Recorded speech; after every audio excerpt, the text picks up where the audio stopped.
I have a dream जो है guys आपका वो क्या है, एक स्पीच है। वो क्या है, स्पीच है। किनके द्वारा दिया गया था ये स्पीच? तो मार्टिन लूथर किंग जूनियर के द्वारा दिया गया था। उनका जन्म कब हुआ था, उनका बॉर्न कब हुआ था? तो देखिए 15 जनवरी यानी 15 जनवरी 1929 यानी 1929 में कहाँ हुआ था? तो यूनाइटेड स्टेट्स में हुआ था। ओके। उनका डाइड कब हुआ था? तो 4 अप्रैल यानी 4 अप्रैल 1968, ठीक है, 1968 में हुआ था। कहाँ हुआ था? तो यूनाइटेड स्टेट्स में हुआ था। ये मैं क्यों बता रहा हूँ, इसको बताने का रीजन यही है क्योंकि ये ऑब्जेक्टिव क्वेश्चन आपसे पूछ लिया जा सकता है कि उनका जन्म कब हुआ था, उनका डाइड कब हुआ था, कहाँ हुआ था। ठीक है, ये पूछा जा सकता है आपके ऑब्जेक्टिव क्वेश्चन में। चलिए गाइज, अब हम लोग चैप्टर स्टार्ट करते हैं।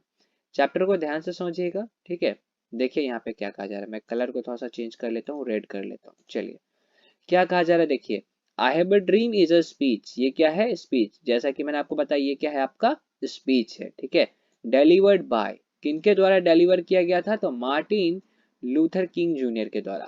मार्टिन लूथर किंग जूनियर के द्वारा ये डिलीवर किया गया था। कब डिलीवर किया गया था? ऑन 28 अगस्त, ठीक है, 1963। 1963 कब डिलीवर किया गया था ये भी आपसे पूछा जा सकता है। तो कब डिलीवर किया गया था? 28 अगस्त 1963 में। ओके, कहाँ पे? तो इन लिंकन मेमोरियल हॉल। ठीक है, इन लिंकन मेमोरियल हॉल, ये याद रखिएगा। तो गाइज यहाँ पे दो चार क्वेश्चन बन रहा है आपका ऑब्जेक्टिव। कैसे? तो वो देखिए, उनका जन्म कब हुआ था, ठीक है, उनका डाइड कब हुआ था, कहाँ हुआ था, ये जो आई हैव ए ड्रीम है वो क्या है, स्पीच है, किनके द्वारा डिलीवर किया गया था? तो मार्टिन लूथर किंग जूनियर। कब डिलीवर किया गया था? 28 अगस्त 1963। कहाँ पे डिलीवर किया गया था? तो लिंकन मेमोरियल हॉल। ठीक, यहाँ से इतना सारा क्वेश्चन बन सकता है। आगे बढ़ते हैं। आगे देखिए, ही was a great orator. Orator क्या होता है सर? ऑरेटर मतलब होता है वक्ता। ठीक है, तो he was a great orator. और क्या थे वो? Civil right activist. He was a great orator, civil right activist and also a Nobel prize winner. और क्या रह चुके हैं वो? नोबेल प्राइज विनर भी रह चुके हैं। समझ रहे हैं? तो यहाँ से भी ऑब्जेक्टिव क्वेश्चन बन सकता है। वो क्या क्या थे? ठीक है, तो ऑरेटर थे, और क्या थे? Civil rights activist and also a Nobel prize winner. आगे देखिए, in this speech he has raised a voice against racial discrimination। In this speech मतलब इस स्पीच में क्या किया है उन्होंने? He has raised. रेज्ड का मतलब होता है उठाना। ठीक है, रेज्ड अ वॉइस मतलब आवाज उठाया है। ठीक है, आवाज उठाया है। अगेंस्ट मतलब के खिलाफ। किसके खिलाफ? रेशियल। रेशियल मतलब होता है रंग। ठीक है, रंग। डिस्क्रिमिनेशन मतलब क्या होता है? भेदभाव। मतलब रंग के आधार पे जो भेदभाव होता है ना, काला गोरा का जो भेदभाव होता है, उसके खिलाफ उन्होंने क्या किया था? आवाज उठाया था। ठीक है, he has raised a voice against racial discrimination। I hope कि यहाँ तक आपको क्लियर होगा। आगे देखिए क्या कहा जा रहा है, and called for civil and economic rights of Negroes in America. तो निग्रोज वहां के लोग हैं, कहाँ के? अमेरिका के। ठीक है, जिनके साथ भेदभाव हो रहा था। तो वो क्या बोल रहे हैं यहाँ पे? मांगे रख रहे हैं कि अमेरिकी निगरों के नागरिक के आर्थिक अधिकारों की मांग की है। ठीक है, यहाँ पे आर्थिक अधिकारों की मांग की है। आगे बढ़ते हैं, नेक्स्ट स्लाइड पे चलिए, और कुछ सीखने को मिलेगा। चलिए नेक्स्ट स्लाइड पे आते हैं। यहाँ पे देखिए क्या कहा जा रहा है। तो यहाँ पे देखिए क्या कहा जा रहा है, वेलकमिंग डेलीगेट्स। यहाँ पे वो सभी का स्वागत करते हैं जो उनके इस स्पीच को सुनने के लिए यहाँ पे आए हैं। ठीक है, आगे बढ़ते हैं। Martin says that the Negroes of America specially Alabama are still not free. तो यहाँ पे क्या कर रहे हैं, मार्टिन लूथर किंग बोल रहे हैं यहाँ के जो निग्रो हैं, ठीक है, कहाँ के? अमेरिका के, specially Alabama, are still not free. वो अभी तक फ्री नहीं हो पाए हैं इस बंधन से। आगे देखिए क्या कहा जा रहा है, they are sweltering in the furnace of injustice. Injustice का मतलब क्या होता है? अन्याय। ठीक है, क्या होता है? अन्याय होता है। इसका मतलब तो आपको पता होगा, नाइंसाफी, है ना। तो यहाँ पे क्या कहा जा रहा है, स्वेल्टरिंग मतलब भट्टी में। ठीक है, मतलब वो लोग जो हैं, मतलब जो निग्रोज हैं, ठीक है, वो क्या कर रहे हैं, एक नाइंसाफी की भट्टी में तप रहे हैं। ठीक है, नाइंसाफी के भट्टी में क्या कर रहे हैं, वो तप रहे हैं। आगे देखिए, America considers them a bad cheque. और अमेरिका उनको क्या करता है? एक बैड चेक में कंसिडर करता है। Even they are deprived of citizenship rights. और यहाँ पे क्या कहा जा रहा है कि उनको जो है ना वहाँ का जो नागरिकता है वो अधिकार उनको नहीं मिला। राइट्स मतलब क्या होता है? अधिकार। सिटीजनशिप राइट्स मतलब वहाँ का जो नागरिक का जो अधिकार होता है वो भी उनको नहीं मिला हुआ है। ठीक है, वो भी उनको नहीं मिला गया उनसे। वो जो उनका जो राइट होता है उनसे उनको वंचित रखा गया है। ठीक है, वंचित रखा गया है। आगे देखिए, America is a prosper but they are pauper. तो इसका मतलब क्या हो जाएगा कि अमेरिका तो खुशहाल है फिर भी बदहाल है, ऐसा यहाँ पे कहा जा रहा है। क्यों? क्योंकि वहाँ के लोग अभी तक फ्री नहीं हो पाए हैं पूरा, मतलब वहाँ पे ये काले गोरे का जो भेदभाव हो रहा है इसके कारण जो काले लोग हैं, ठीक है, और गोरे लोग हैं, उन दोनों में बहुत ज्यादा मतभेद हो गया है। ठीक है, तो ऐसा यहाँ पे कहा जा रहा है। चलिए आगे बढ़ते हैं नेक्स्ट स्लाइड पे। नेक्स्ट स्लाइड पे देखिए क्या कहा जा रहा है। देयर फॉर टूडे, ठीक है, देयर फॉर मतलब इसीलिए, today I have come here, मैं यहाँ आया हूँ, to raise a voice for them, उन लोगों के लिए आवाज उठाने के लिए। ठीक है, आई have come hair, I have come hair raised a voice for them, उन लोगों के लिए आवाज उठाने के लिए मैं क्या हूँ, यहाँ आया हूँ। ठीक है, आगे देखिए, वी शैल मार्च अहेड, ठीक है, हम लोग क्या करेंगे, मार्च करेंगे। ठीक है, आगे बढ़ेंगे, आवाज उठाएंगे।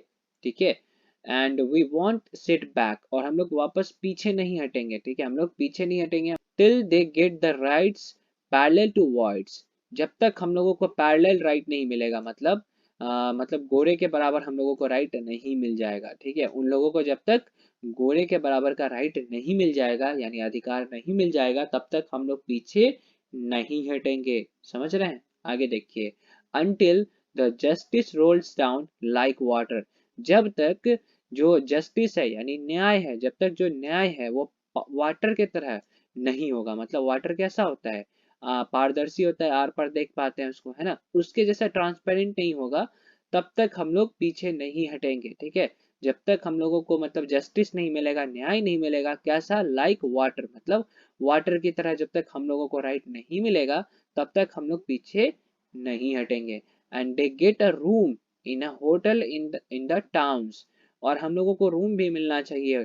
वहां पे क्या होता है ना, जो काले लोग होते हैं ना, उनको जो सिटी है, ठीक है, टाउन है, वहां पे उनको होटल भी नहीं मिलता है, मतलब नहीं दिया जाता है होटल रहने के लिए भी, स्टे करने के लिए भी। ठीक है, तो वो भी यहाँ पे बोल रहे हैं कि उनको भी तो रूम मिलना चाहिए।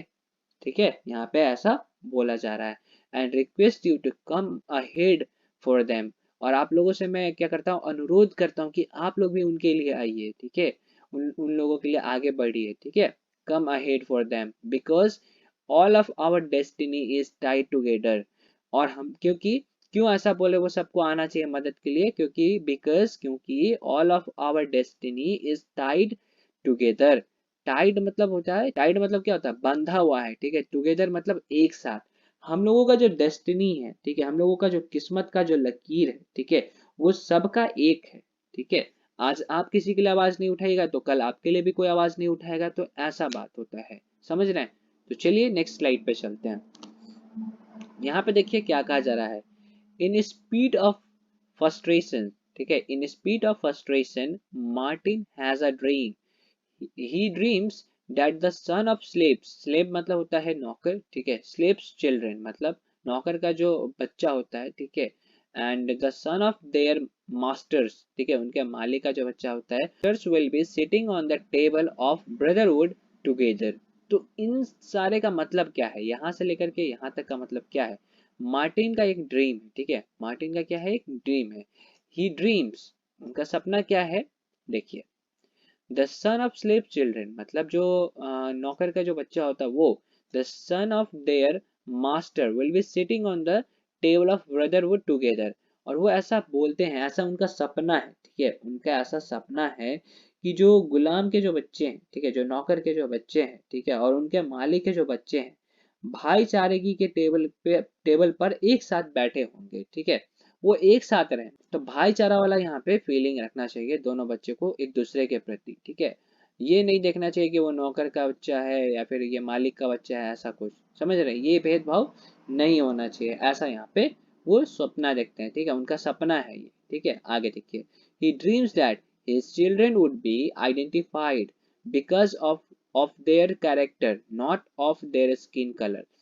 उनका सपना क्या, देखिए, he dreams that his children, मतलब उनका जो बच्चा है, would be identified, पहचाना जाएगा, identified मतलब पहचाना जाएगा, कैसे पहचाना जाएगा, because of their character, उसके कैरेक्टर यानी उसके चरित्र के हिसाब से उसको पहचाना जाएगा, not of their skin color, उसके स्किन कलर से नहीं कि उसका कलर क्या है, गोरा है कि काला है, उस पे नहीं, उसका कैरेक्टर देखना चाहिए, उनके बच्चे का कैरेक्टर देखना चाहिए, ठीक है। वो ऐसा सपना देखते हैं कि उनके बच्चा को है ना जब आइडेंटिफाइड किया जाए, जब पहचाना जाए, तो उसके कैरेक्टर से उसको पहचाना जाए, ना कि उसके स्किन कलर से। समझ रहे हैं? आगे देखिए, he dream that the freedom will be bring from all the corners of America, freedom will be bring from all the corners of America, मतलब अमेरिका के कोने कोने से ये जो फ्रीडम है वो चल करके आएगा, ठीक है, वो चल करके आएगा, यहाँ पे ऐसा वो बोल रहे हैं। समझ रहे हैं? उनका सपना क्या है कि आजादी अमेरिका के हर एक कोने से गूंजेगी, ठीक है, या फिर गूंज आएगी, या फिर सबको आएंगे, ठीक है, हर एक कोने से आजादी के लिए। आगे देखिए, there will be a day when all the blacks and whites will be able to live and dream together, और एक दिन ऐसा आएगा, ठीक है, एक दिन ऐसा आएगा जब when, जब ऑल ब्लैक्स मतलब जितने भी काले लोग हैं और एंड वाइट्स और गोरे लोग हैं will be able to live, ठीक है, will be able to live and dream together, एक साथ वो लोग रहेंगे और एक साथ सपने देखेंगे। यहाँ तक क्लियर है आपको सारा चीज? चलिए नेक्स्ट स्लाइड पे चलते हैं। तो यहाँ पे देखिए क्या कहा जा रहा है, this is one of the greatest speech ever for the rights of blacks.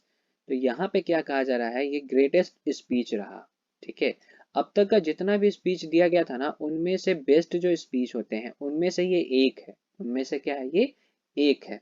आगे देखिए, he has successfully received the rhythm of his audience, rhythm of his audience, और यहाँ पे क्या कहा जा रहा है, उन्होंने बड़ी कामयाबी से यहाँ अपने मतलब जो ऑडियंस थे, ठीक है, ऑडियंस थे, उनको खुद से जोड़ा है, ठीक है, और जोड़ने में जो है ना सफलता हासिल किया है। मतलब ये कनेक्शन हुआ ना एक तरीके से, आप किसी का स्पीच कब सुन सकते हैं, जब उनके कहे गए बातों को आपको आपके दिल तक चला जाता है वो बात, है ना, तभी तो आप किसी को पूरा सुनते हैं। अगर आप कुछ समझेंगे ही नहीं उनके बातों को, तो आप तो उनका बात पूरा सुनिएगा ही नहीं, ठीक है। आगे बढ़ते हैं, आगे देखिए क्या कहा जा रहा है, it proved in a great orator and worked as antidote, antidote मतलब आप समझते ही होंगे, एंटीडोट जैसे कोई बीमारी आया है ना, उसका एंटीडोट निकल गया, मतलब उसका काट, ठीक है, उसका काट। It proved in a great orator, और यही क्या करता है, प्रूफ करता है, ठीक है, ये क्या करता है, साबित करता है कि उन्हें एक महान वक्ता साबित करता है, ये क्या करता है, उन्हें एक महान वक्ता साबित करता है। समझ रहे हैं? एंटीडोट फॉर द इनजस्टिस, मतलब जो नाइंसाफी हुआ था उसके लिए क्या था, ये एंटीडोट था। Tyranny and operation against Negroes, और यहाँ पे क्या कहा जा रहा है कि ये एंटीडोट है, क्या है, एंटीडोट है, जो इनजस्टिस हुआ, ठीक है, यानी नाइंसाफी के जो नाइंसाफी हुआ, टिरनी जो अत्याचार हुआ, ठीक है, ऑपरेशन अगेंस्ट निग्रोस, वो उनके लिए क्या है, मतलब उनका जो नाइंसाफी हुआ, अत्याचार हुआ, शोषण हुआ, उनके खिलाफ ये क्या है, एक एंटीडोट है, ठीक है, ये जो स्पीच है वो एंटीडोट की तरह काम किया।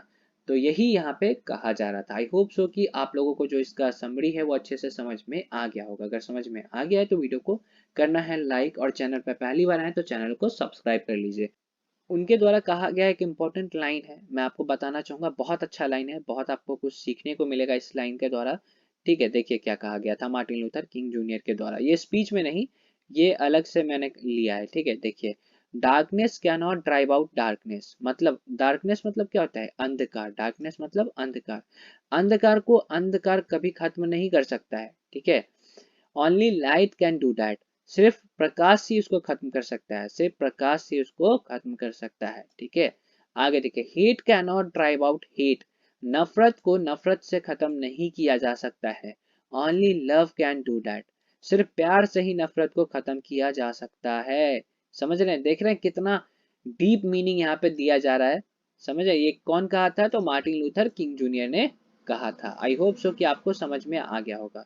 तो गाइज आज की इस वीडियो को यहीं पे एंड करते हैं। Thanks for watching, bye bye, take care and have fun.